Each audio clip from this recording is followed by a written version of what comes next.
2 दिवसांपूर्वी महाराष्ट्र नवनिर्माण सेना आणि शिवसेना उद्धव बाळासाहेब ठाकरे पक्ष ज्या आंदोलनासाठी एकत्र आला तो म्हणजे मुंबई विमानतळावरील कामगारांच्या प्रश्नासंदर्भात ते एकत्र आलेले होते। या संदर्भात त्यांनी आंदोलन केलं, निदर्शने केली, वेगवेगळ्या मागण्या केल्या।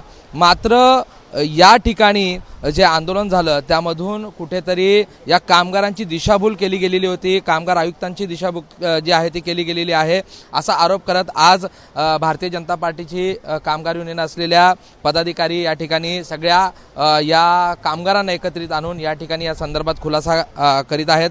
माझ्याबरोबर सुहासजी आहेत।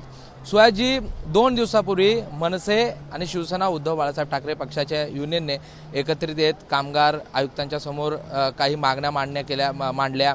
त्यानंतर त्यांनी काही प्रसार माध्यमांसमोर काही विषय देखील मांडले। आता तुम्ही म्हणताय की या संदर्भात ही जी माहिती आहे ती चुकीची देण्यात आलेली आहे, नेमकं काय घडलेलं आहे?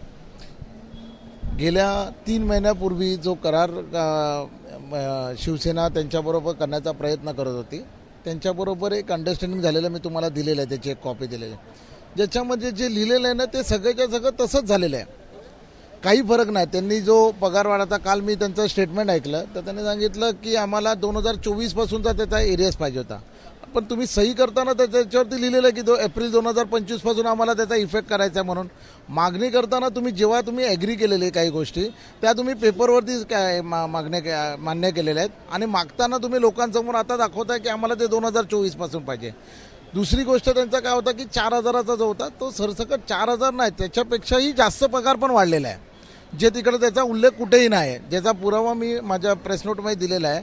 आज 5,500-6,000 रुपये पण लोकांना वाढलेले आहेत, काही लोकांना 4,000 वाढलेले, काही लोकांना जो क्रायटेरिया वाईज आहे त्या लोकांना ज्या त्यांच्या सर्व्हिसमुळे जे काय 2,500-3,000 जे बोलतात आहे, 1,700 रुपये तर त्यांनी ते बोलतात आहे ते चुकीचंच आहे। 2,500 पासून 3-3.5 पर्यंत लोकांना जे वाढलेले आहेत ना त्यांचा इम्पॅक्ट आहे, ज्याचं इम्प्लिमेंटेशन त्यांनी केलेल्या करारामध्ये आणि आमच्यामधला हा मोठा फरक आहे की आपण सेंट्रल मिनिमम वेजेस ॲक्ट लागू केलेला आहे। या ॲक्ट लागू केल्यामुळे ती जेव्हा पॉलिसी म्हणून डिसिजन होते, त्या पॉलिसी डिसिजन होत असताना त्यांचा इम्पॅक्ट जो येणार आहे तो कालांतराने वर्षभर त्यांना जो मिळणार आहे म्हणजे VDAच्या मार्फत, कारण सेंट्रलचे जे वेजेस आहे ते आपल्या स्टेट गव्हर्नमेंटपेक्षा जास्त असले तर प्रत्येक एप्रिलमध्ये ऑक्टोबरमध्ये या लोकांना जी वाढ मिळणार आहे त्याच्यामुळे तो पगार वाढणंच जाणार आहे आणि त्यांचा इम्पॅक्ट पण खूप चांगला येणार आहे। नुसता त्यांच्या सॅलरीमध्ये नाही येणार आहे, तो त्या सॅलरीच्या व्यतिरिक्त त्यांचा PF आहे, ग्रॅच्युटी आहे, त्यांच्या बाकीच्या सगळ्या गोष्टी ज्या लागू होतात त्यांना भविष्यामध्ये या सगळ्या गोष्टीवरती त्याचा इम्पॅक्ट होतो आणि म्हणून तो करार आमच्यासाठी ऐतिहासिक आहे आणि तो लेबर कमिशनरनी पण त्याला तो ऐतिहासिक करार म्हणून सांगितलेला आहे। एकूण सेंट्रल वेजेस जो आहे तो लागू झाल्यामुळे तुमचं म्हणणं आहे की सरसकट 4,000 जे आहेत ते वाढलेले नाहीत, मात्र वेगवेगळ्या पद्धतीने पैसे वाढलेले आहेत आणि त्याचा फायदा कामगारांना होणार आहे। बरोबर आहे, नक्कीच। जो सेंट्रल वेजेस लागल्यामुळे तो सेंट्रल वेजेसचा तर पगार मिळणारच आहे, त्याच्या व्यतिरिक्त ज्या लोकांना तो इम्प्लिमेंट होत नव्हता त्या लोकांना 4,000 रुपये त्याला व्यतिरिक्त जे पैसे वाढून दिलेले आहेत ना तो ते लोक अप्रचार करतात की या चुकीच्या, कारण तुम्ही जर स्टेट वेजेस आणि सेंट्रल वेजेसमधला फरक पकडला तो तर वाढणारच आहे ऑटोमॅटिक, त्याच्या व्यतिरिक्त आणखीन पैसे वाढून दिलेले आहेत जे हे लोक सांगत नाही आहेत। संपूर्ण महाराष्ट्राचं लक्ष लागलंय, मनसे आणि शिवसेना उद्धव बाळासाहेब ठाकरे पक्ष एकत्र येणार का? पण तुमच्या इथल्या प्रश्नासाठी ते एकत्र आले होते आणि आंदोलन केलं होतं। दोघांनी एकत्र येऊन बाकीच्या ठिकाणी काय घडणार आहे मला माहीत नाही, पण त्यांनी दोघांनी एअरपोर्टवरती तर हा प्रयत्न करू नये, तो प्रयत्न आम्ही नक्कीच मोडून काढणार आहे त्यांचा। एकत्र आले म्हणजे तुमच्या आमच्यामुळे तो कुठेतरी ती एक हे झालेलं आहे की ते एकत्रित आलेले आहेत म्हणून। एकूण आता ह्या स्थितीमध्ये त्यांच्याबरोबर देखील काही कामगार होते, तुमच्याबरोबर देखील काही कामगार आहेत, कामगार समाधानी आहेत का आणि किती कामगार समाधानी आहेत असं वाटतं?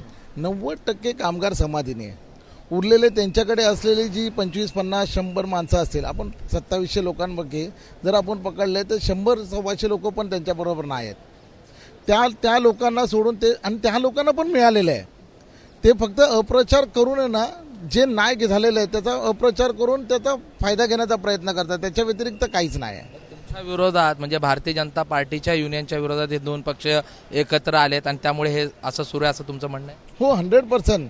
आपण रवींद्र चव्हाण साहेबांनी ज्या पद्धतीने मॅनेजमेंटला बसून त्याचं इम्प्लिमेंटेशन करायला लावलं 3 महिन्यामध्ये, तो त्यांच्या सगळ्यात मोठा पोटात दुखायचं त्यांचं कारण आहे की ते आम्ही करू शकलो असतो पण केलं नाही ना।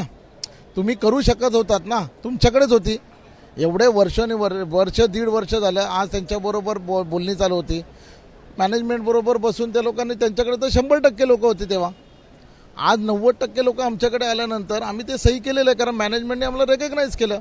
मग यांच्या पोटात दुखायला लागले ते. धन्यवाद. माझ्याबरोबर शिवाजी होते आणि 2च दिवसापूर्वी आपण पाहिलं होतं मनसे आणि शिवसेना उद्धव बाळासाहेब ठाकरे पक्ष याच कामगारांच्या प्रश्नासाठी एकत्र आला, आंदोलनं केली. मात्र ज्या पद्धतीने त्यांनी काही मुद्दे मांडले ते मात्र दिशाभूल करणारे होते, असं भारतीय जनता पार्टीच्या युनियनचे जे पदाधिकारी आहेत त्यांचं म्हणणं आहे.